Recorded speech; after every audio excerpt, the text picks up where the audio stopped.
Externalities. Market failure occurs when a market allocates resources inefficiently. A market fails when the price mechanism, that is, the force of supply and demand, fail to allocate scarce resources efficiently, and society suffers as a result. Market failure is a common problem and governments often intervene to try to prevent it. Market failure can be complete or partial.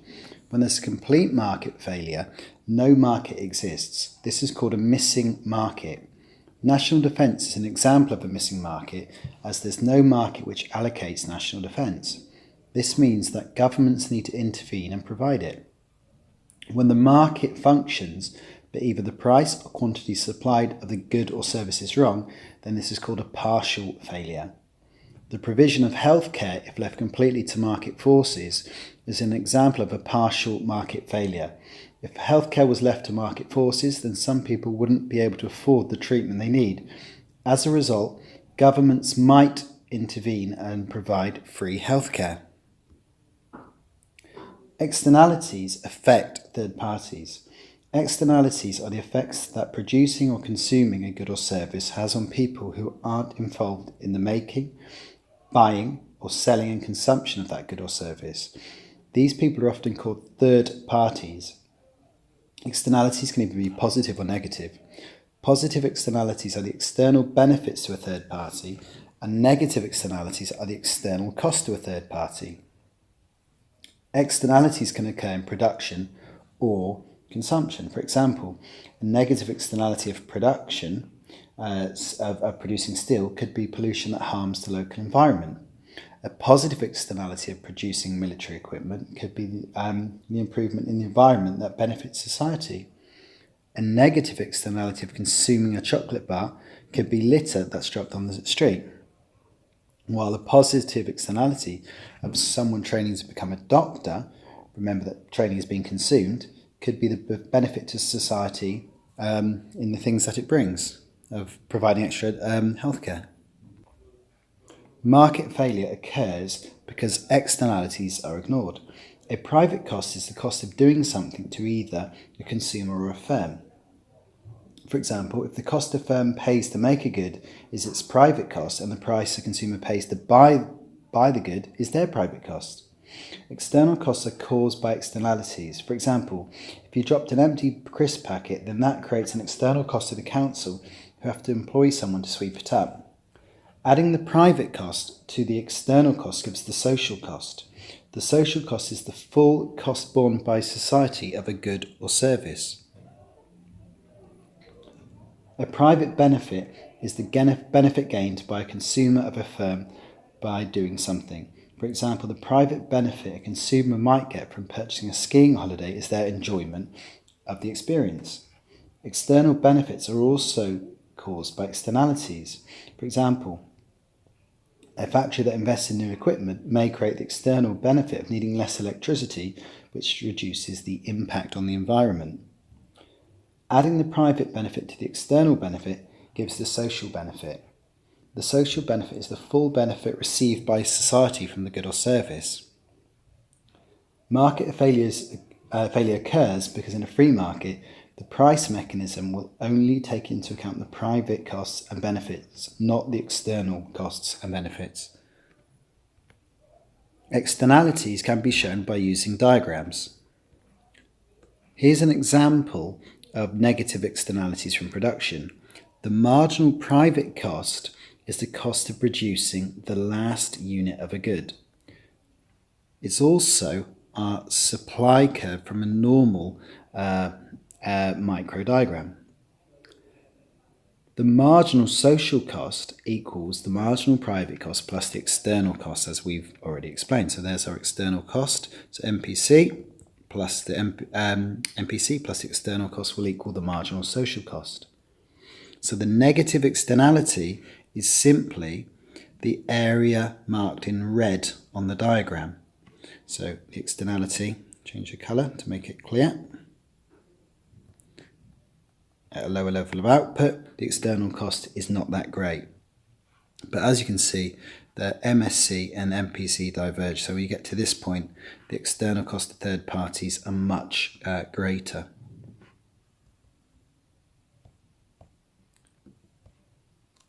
So, if the MPC and MSC curves are parallel, then external costs per unit produced are constant.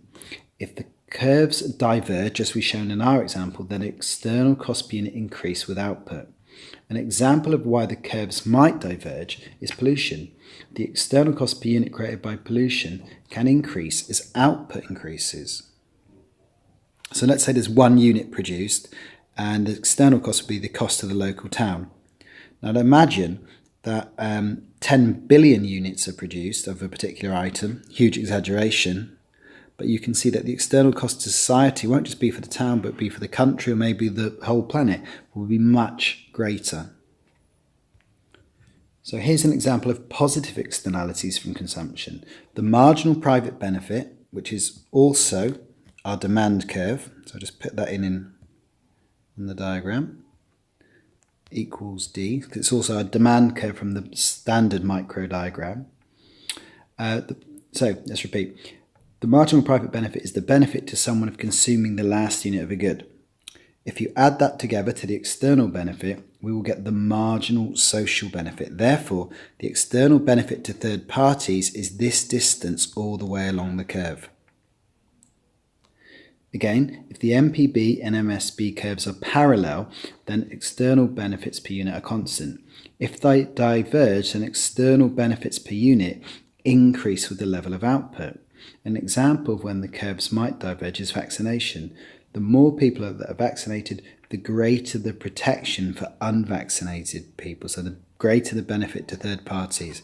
Imagine one person is vaccinated, so there's a small benefit there to third parties, but if everyone is vaccinated, well, the chances of getting a particular illness are extremely slim, so therefore the benefit to third parties would be much greater. Externalities can be shown by using diagrams, as we've already said.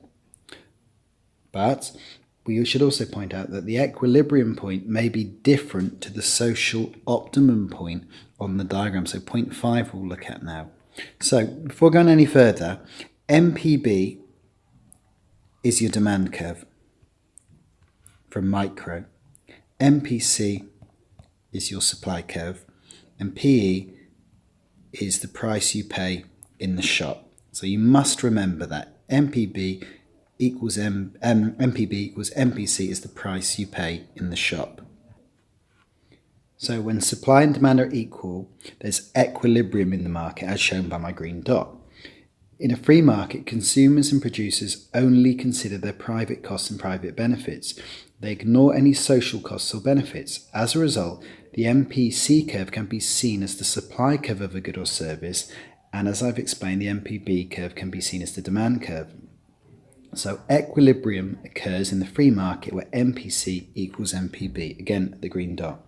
However, if we change the colour, the social optimum level of output is where MC equals MSB, so that's that part here.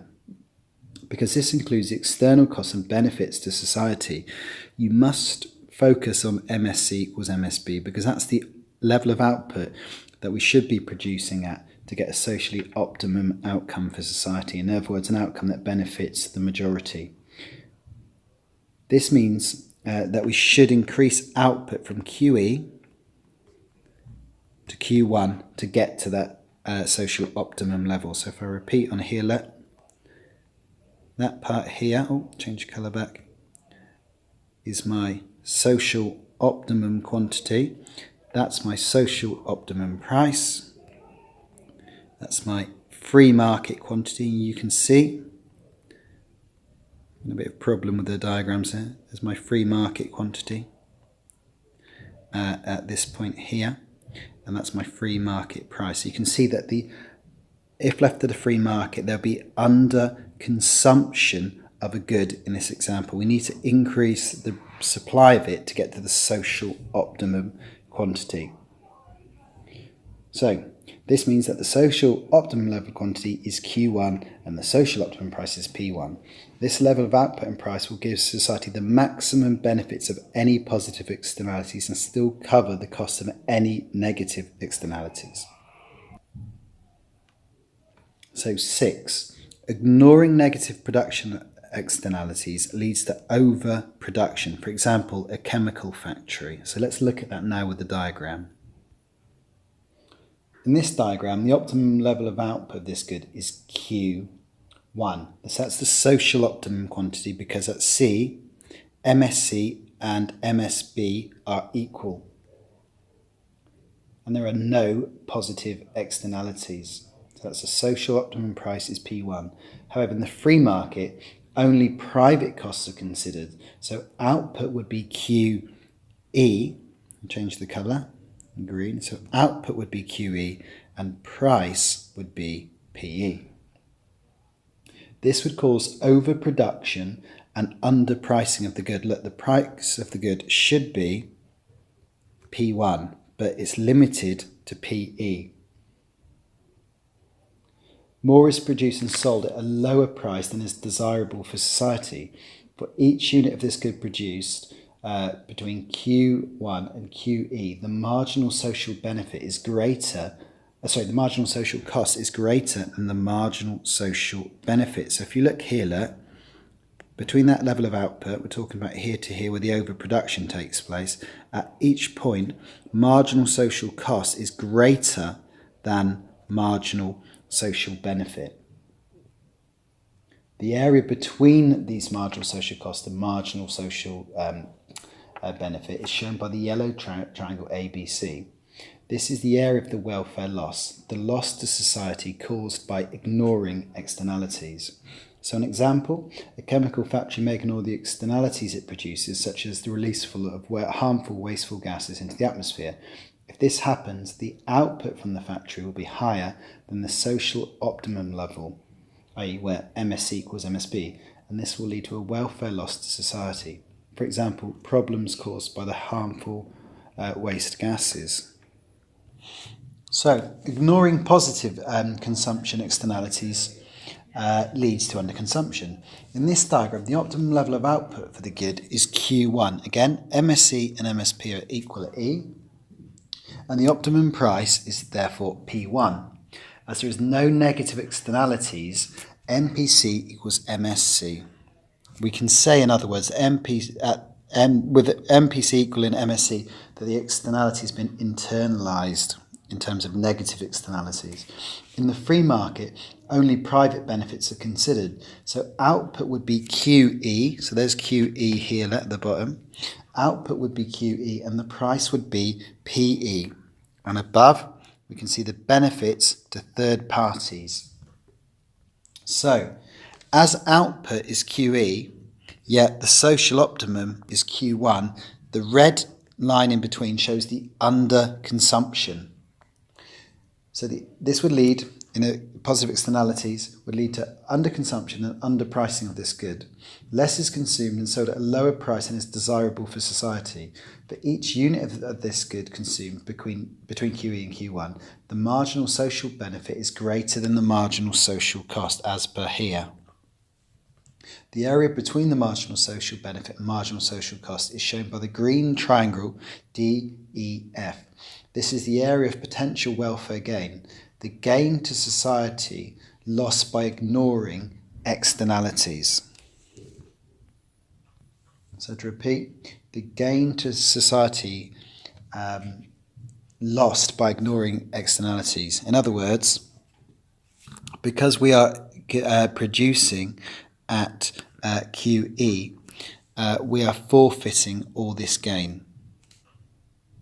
This, if we produce one more unit, for instance, so here, we can see that the welfare triangle would actually become smaller, okay?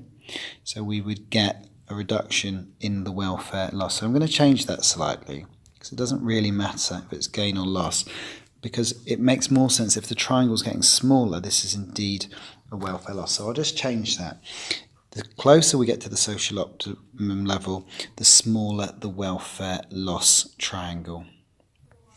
So here are a couple of examples of services with positive consumption externalities. Education. In a free market, the positive externalities of education will be ignored by the suppliers of education. Their choices are based on profit maximisation. The positive externalities will also be ignored by students and parents who will only consider the benefits to themselves and their children. For example, that a good education will help someone get a better high-paid job. There are many positive externalities of education.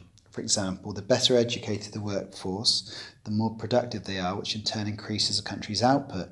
Furthermore, increasing education levels has other social benefits such as reduced crime levels and a happier population. Healthcare is another example of underconsumption.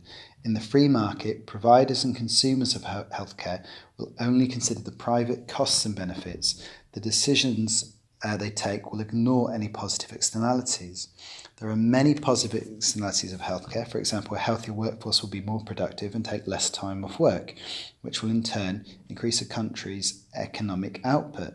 There are also social benefits to receiving healthcare. For example, society as a whole will benefit if people have an improved sense of well-being and increased life expectancy. Okay, so that's ignoring positive externalities of consumption leads to underconsumptions. So, for example, education and healthcare we've just discussed. Right, the next one, ignoring negative consumption externalities leads to overconsumption. For example, car pollution. Ignoring negative externality of consumption leads to overconsumption. So, here we go. In this diagram, the optimum level of output for this good is Q1. So that's where MSC and MSB are equal. So there's Q1 here. And the optimum price is P1, assuming MPC is equal to MSC. The marginal private benefit is larger than the marginal social benefit. In the free market, only private benefits are considered. So output would be QE, and the price would be PE. This would cause overconsumption and overpricing of this good. More is consumed and sold at a higher price than is desirable for society. For each unit of this good consumed between Q1 and QE, the marginal social cost is greater than the marginal social benefit. So you can see that here, look, marginal social cost, marginal social benefit. That's that area. The area between the marginal social cost and marginal social benefit, the triangle KLM, is obviously the deadweight loss or the welfare loss. This is the area of the welfare loss basically caused by ignoring externalities. So an example, drivers will ignore the negative consumption externalities associated with driving their cars, such as pollution and congestion. This will result in the usage of cars being higher than the socially optimum level, causing a welfare loss to society. For instance, traffic jams reduces the productivity of workers. Ignoring positive production externalities leads to underproduction. For example, antivirus software. In this diagram, the optimum level of output for this good is Q1, and the optimum price level is P1. The marginal private cost is larger than the marginal social cost. So for instance, imagine antivirus software. The cost to the firm of providing the software and the research and development that goes into it is greater than the cost to society. In the free market, only private costs are considered. Remember MPC. So output would be QE, change the colour, would be QE and the price would be PE. This would cause underproduction. This would cause underproduction and overpricing of the good. Less is produced and sold at a higher price than is desirable for society. For each unit of this good consumed between QE and Q1, the marginal social cost, so the marginal social cost, is lower than the marginal social benefit. The area between the marginal social cost and marginal social benefit is shown by the green triangle PQR. This is the area of potential welfare gain, the gain to society lost by ignoring externality. So in other words, if I produce one more unit, let's take the colours out and do it again. So imagine if I produce one more unit. Well, here the marginal social benefit and the marginal social cost we can see that this is the welfare gain from producing that extra unit, okay? However, we've still got this as our welfare loss because we are not producing at Q1 the social optimum.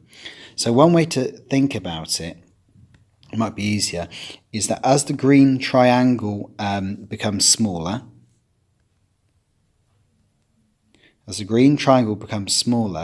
it may be easier to think that the welfare loss is eroded. So welfare gain would increase by increasing output, which is equal to the welfare loss reducing. So it's just personal preference, but I tend to call mine deadweight loss rather than or welfare loss rather than welfare gain.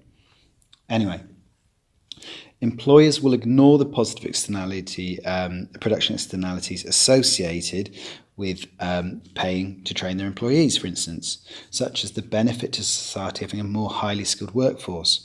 This means society won't be allocated to training, resources won't be allocated to training employees to the social optimum level, causing a potential welfare loss to society.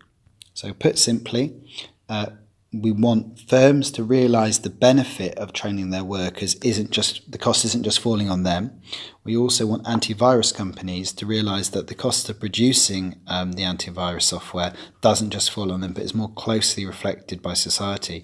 So this could mean, for instance, this curve here could shift to the right. So if the government were to help with some sort of subsidy, you could see that the price falls and the quantity increases. So the new welfare loss now, or the underproduction in this case, is just this area here. The price has now fallen from here, so we're getting closer to this price. So I'll make that a bit clearer. So that is what the price is, PE to P1. So this is the overpricing of the good, and this is the area representing the underproduction. So if we add the subsidy, which we've got here, we've got the subsidy we added here, you can see that the price will have fallen slightly. So because it's fallen slightly, the price is only fractionally higher now than P1, so that would be P2. And you can see that this quantity here, Q2, means that the underproduction is much less. This leaves a welfare triangle, or loss triangle, over here. So this area has been gained and made society better off. A lack of property rights can cause negative externalities. The absence of property rights can result in production and consumption externalities and market failure. For example, a factory that emits wastewater into a nearby river wouldn't be held accountable for this pollution if no one had property rights over the river and took responsibility for it. Extending property rights would mean that these externalities could be accounted for. For example, a water company with property rights over a river can allow, charge for, or refuse permission for others to pollute the river. The absence of property rights generally leads to overuse or misuse of scarce resources and consequently environmental damage.